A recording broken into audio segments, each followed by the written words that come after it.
Hi guys! In keeping with this series, Unsolved October, I thought it was worth mentioning that while the principal story we're examining today was solved back in 2008, the church lady profiled herein was also the prime suspect in an earlier cold case. As a direct result of the homicide of Rhonda Smith inside Trinity Lutheran Church, that case was thawed out and re-examined.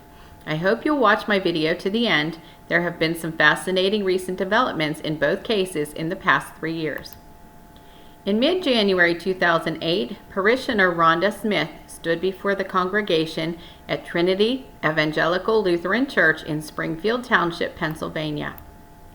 She was somewhat new to the parish, and she wanted to thank all in attendance who had welcomed and aided her, both spiritually and financially.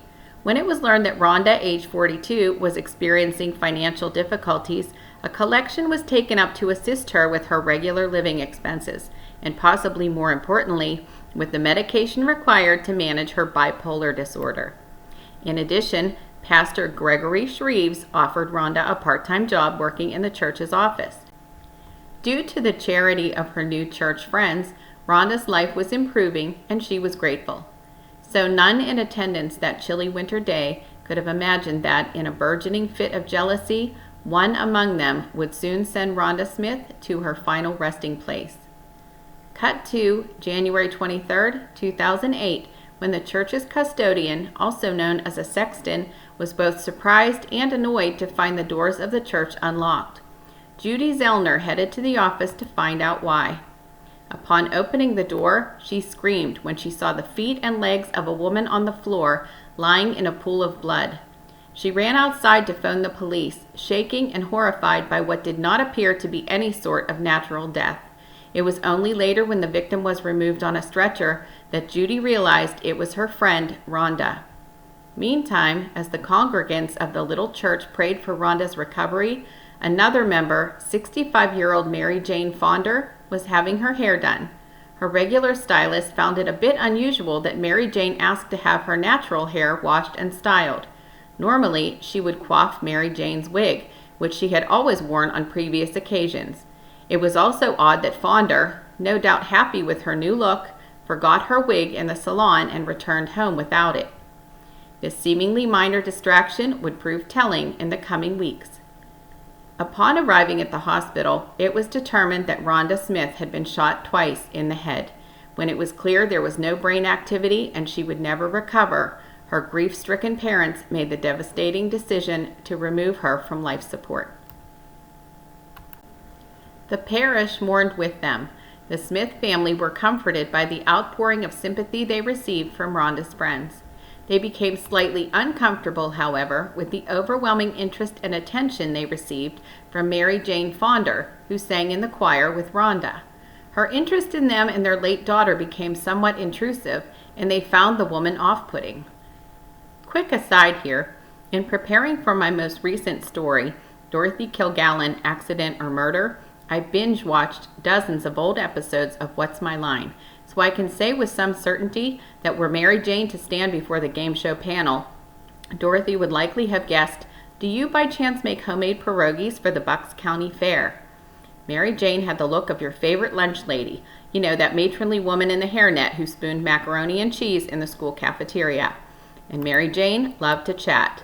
According to investigators who interviewed members of Trinity, Mary Jane could literally talk for hours without interruption or breath.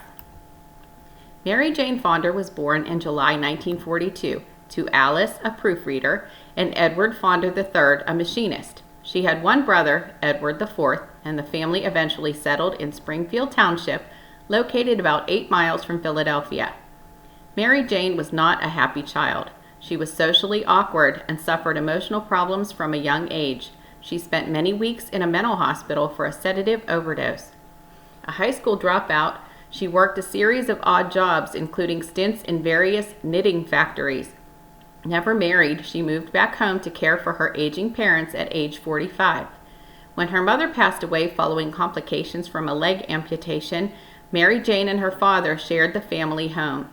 The pair did not get along.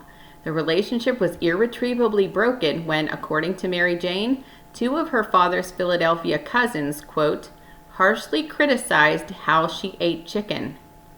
Now, I don't even know what that means, but there wasn't a chance in the world I was leaving it out. Anyway, back to the family drama. In August 1993, Edward Fonder disappeared and was never seen or heard from again. Mary Jane was and has always been the prime suspect in the likely homicide. Investigators and neighbors became suspicious of Mary Jane for a number of reasons, starting with her father's lack of mobility and poor health beginning around age 80. She claimed she was in her bed that morning when she heard the front door shut. She assumed it was her father retrieving the daily newspaper. Springfield police officer Kimberly Triol led the investigation of Mary Jane's missing father. Her gut told her Mary Jane had done something to the man, and she found a bucket of pink-hued liquid and a damp mop in the home. She also discovered a saran-wrapped dead dog in the freezer. Triol tried to elicit a confession from Mary Jane more than once over the years, but she never had the evidence needed to present a case to the district attorney. The Fonder patriarch's case went ice cold. Standing at the pulpit following Rhonda's murder, Pastor Greg Shreves felt himself involuntarily flinch. He didn't mean to, but he was anxious and uneasy as he watched Mary Jane Fonder fidget in the pew before him and reach into her purse. He tried to fight it, but he harbored a deep-seated fear of the odd woman known for her unpredictable behavior. Pastor Shreves was among those interviewed in the Smith investigation. The new minister supplied an energy and vitality and was hugely popular with the congregation of the church. He possessed the countenance acquired in his previous career as a golf pro.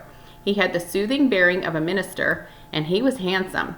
The modest pastor was fit and tan, which showcased his pale blue eyes. The single women of the parish in particular were pleased to be in his company. When questioned, Pastor Shreves initially said he could think of no one who would want to harm his new church secretary, but in short order he reluctantly named Mary Jane Fonder as a possible person of interest.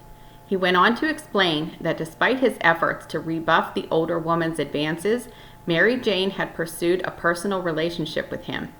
She left him disjointed, rambling voicemails, often as long as 2 hours. She left bags of food on his doorstep, and, eventually emboldened, she entered his unlocked parsonage without invitation or permission and stuffed his cupboards and Frigidaire with food.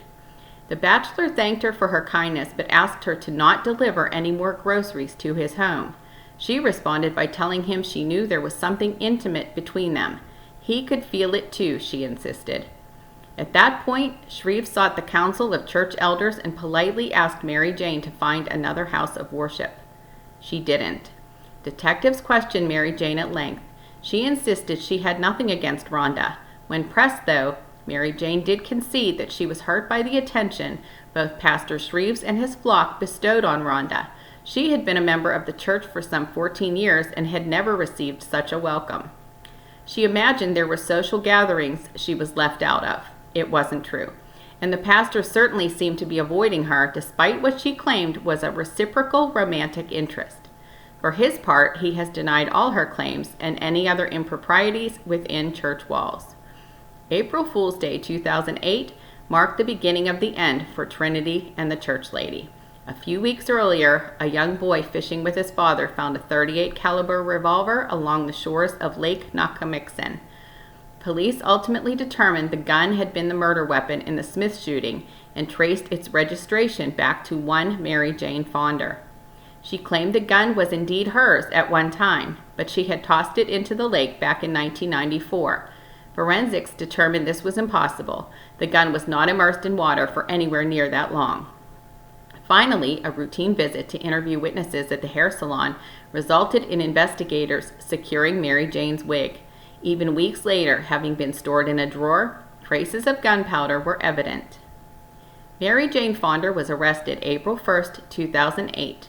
She initially denied all charges. However, at her trial October 21st, the prosecution argued that Fonder had killed Rhonda Smith in a fit of jealous rage. She resented the attention and sympathy the younger woman had received and set about eliminating this perceived rival for the pastor's affections. On October 30, 2008, she was convicted of first-degree murder and possession of an instrument of a crime. Ever the victim, Mary Jane stated at her sentencing hearing, quote, "I certainly wasn't jealous of this woman for any reason. I'm the second person in the church to be murdered by the system." On December 5, 2008, Fonder was sentenced to life in prison. In 2010, Mary Jane dropped her appeal and resigned herself to life in lockup. She claimed she had found a sisterhood in prison she had never experienced in the free world. So the woman described by her own attorney as, quote, "the aunt nobody wants to sit next to at Thanksgiving," is finally content. She said she can no longer imagine her life outside prison walls. And well, good for her. Mary Jane Fonder died there. On June 4, 2018, after serving 10 years, she suffered a fatal heart attack at the Pennsylvania State Correctional Facility in Muncie. This came just weeks after the case of her missing father was reopened. Forensic investigators using ground-penetrating radar excavated the house at 3194 Winding Road, the site of Fonder's 12-acre property owned originally by her family. The new owner, John Bruner, had readily given his permission for the search. He had been a neighbor of Edward Fonder and insisted the aging man was in no condition to have walked away as offered by Mary Jane at the time. He was also dubious that they would find anything, citing his own extensive search with his skilled hunting dog at the time of the disappearance. According to Bruner, the senior Fonder was a big guy. He explained, quote, "She could never have gotten rid of him that clean." Ironically, Bruner's wife also served in the choir at Trinity Lutheran, alongside Rhonda Smith and Mary Jane Fonder. Despite the use of radar and their dedicated labor, nothing was uncovered on the property. It was revealed, however, that Mary Jane had continued to collect her father's pension checks even after he was declared dead. She lived off the monies for years until the pension company sued her. A settlement was reached. At the time of this writing, Mary Jane Fonder holds the distinction of being the oldest female inmate ever convicted of murder in Bucks County, PA, and she is still the only suspect in the mysterious death of her father, although the case is still open. According to DA Matt Weintraub, the dig left them disappointed but undaunted. He affirms they will keep going. As for Trinity Evangelical Lutheran Church, they vowed to keep going too. About a year after the grisly crime, they came together as a church family to forgive Rhonda's killer. Pastor Shreve stated that Mary Jane never vocalized feelings of rejection. He added that Rhonda asked for help, Mary Jane never did. Had she expressed her hardship, he said, they would have offered her assistance as well. The pastor said he is gratified that Mary Jane seemed to find solace in prison. Sadly, Jim and Dorothy Smith struggled daily with their grief after Rhonda's murder. They had long hoped for a genuine apology from Mary Jane, but that letter never came.